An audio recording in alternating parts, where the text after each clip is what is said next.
On January 10, 1862, the forces of Brigadier General Humphrey Marshall would challenge the resolve of the Union forces in eastern Kentucky. A future president of the United States would personally lead his first and only battle in the Civil War, and a small area at the forks of Middle Creek in Floyd County would prove the endurance of the Federal forces and defeat the Confederate control of eastern Kentucky. All aboard the Kentucky-Tennessee Living Time Machine. Please fasten your seatbelts and keep your arms and legs inside of the vehicle at all times. But to get going, we need your help. We still need to fire up that time machine to transport us. Please help us by clicking on the like, subscribe, and bell notification buttons down below. Not only does this fire up the time machine, but it convinces YouTube that we need a bigger time machine to reach more people who love history as much as you do. Now, back to our story. The Union side. The Battle of Middle Creek would be the only battle during the Civil War which the future President James A. Garfield personally took part. He was a colonel for the Federal forces and commanded the Federal troops in this battle. Garfield commanded the 18th Brigade, which contained the 14th Kentucky, 22nd Kentucky, 1st Kentucky Cavalry, 40th Ohio, and the 42nd Ohio. He would begin the battle with 1,500 men. He would have a strength of 2,100 men at the end of the battle. The Confederate side. Confederate Colonel John S. Williams had left Kentucky a month earlier after the Battle of Ivy Mountain. Brigadier General Humphrey Marshall would not give Kentucky up and led another force of men into eastern Kentucky. His purpose was to continue recruiting the men to fight for the Confederacy. On his way through, Marshall once again laid claim to Pound Gap in December 1861.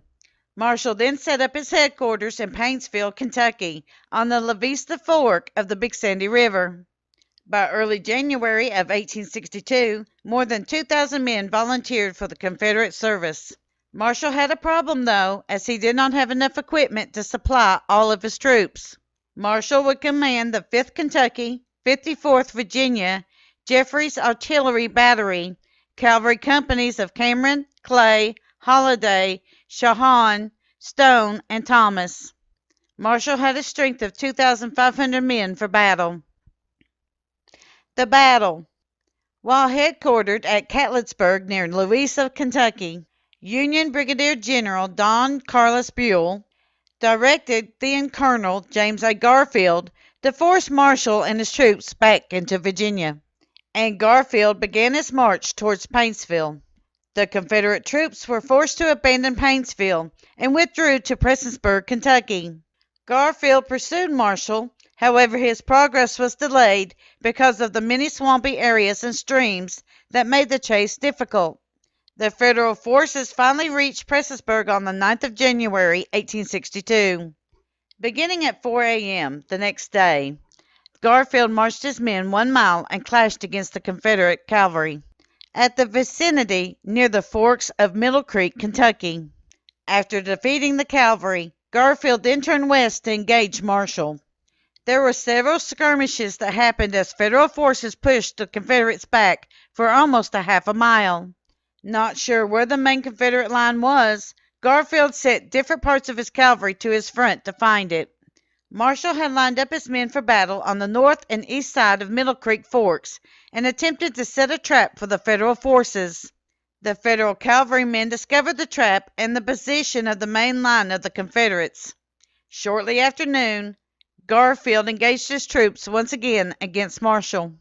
Garfield sent 2 regiments across Middle Creek to engage the line head-on. At the same time, Garfield sent the Union 14th and 22nd Kentucky Infantry Regiments around the Confederate right to flank them. The battle ends. The battle lasted most of the day until the Federal reinforcements arrived around 5 p.m. and Marshall's line was beginning to break. Their arrival caused Marshall to withdraw from the plan to attack the Federal forces on their left flanks. Instead, Marshall ordered a retreat south and returned to Virginia on January 24th. Before they left the field, Marshall had the men burn their supplies and wagons so that they would not be captured by the Union forces. Because of the late arrival of the reinforcements and supplies, Garfield's forces went back to Prestonsburg, Kentucky, and then later retired to Paintsville.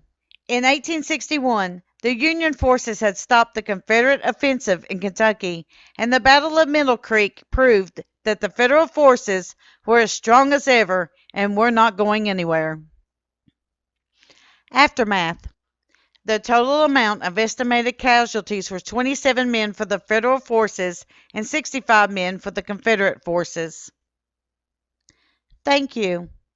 We at Kentucky, Tennessee Living would like to thank you for watching our video series on the Appalachian Civil War battles.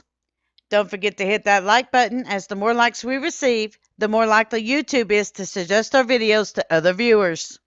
Also, to receive notice when we upload a new video, be sure to subscribe and click the bell notification button. We thank you for continuing to support Kentucky, Tennessee Living as we are discovering the mysteries in Appalachian history.